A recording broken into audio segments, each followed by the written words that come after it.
Hello everyone, কি অবস্থা সবার? তো আবারও চলে আসলাম নতুন একটি শর্ট ব্লগ নিয়ে। আর এই ব্লগে আমি একটু ঘোরাঘুরি করব।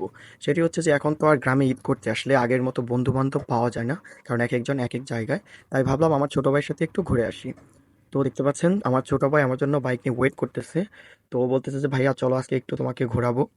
আমিও ভাবলাম চল আজকে একটু ঘুরে আসি। তারপর আস্তে আস্তে আমরা পথ চলা শুরু করে দিলাম, এবং এটি হচ্ছে আমাদের সুপরিচিত একটি জায়গা, যেটি হচ্ছে রেল লাইন। এটি আমরা ক্রস করে ফেললাম, এবং এই রেল লাইন নিয়ে আমাদের অনেক ইতিহাস ভাই। এখানে অনেক আড্ডা দেওয়া হতো একটা সময়, কিন্তু এখন আর দেওয়া হয় না। আসলে সময়ের পরিবর্তন আর বয়স ব্যবধানে আস্তে আস্তে সব কিছু জীবন থেকে হারিয়ে যায়। তো ঠিক সেই সময়টাতেই আছি। তো যাই হোক, অনেকদিন পর যখন এলাকায় আসা হয়, এভাবে একটু বের হলে ভালোই লাগা কাজ করে। আপনারা যারা শহরে থেকে অভ্যস্ত, অর্থাৎ একটা সময় গ্রামে বসবাস করেছেন অথবা বড় হয়েছেন, তারা অবশ্যই চেষ্টা করবেন বছরে একটা দিন হলেও, যেটি হচ্ছে ঈদের দিন, সেটি হলেও আপনারা গ্রামে ঈদ করার চেষ্টা করবেন। সেটাতে হয় কি, আপনাদের কানেকশন, তারপর আত্মীয়র সম্পর্ক, এগুলো মোটামুটি ঠিক থাকবে। তাদের সাথে যখন দেখা হবে বছরে একটা দিন, তখন এটা বেটার একটা পজিশন থাকবে। তো যাই হোক বন্ধুরা, এই ছিল আমার আজকের শর্ট একটি ব্লগ। আরও একটি ব্লগ নিয়ে আশা করি খুব তাড়াতাড়ি হাজির হয়ে যাব।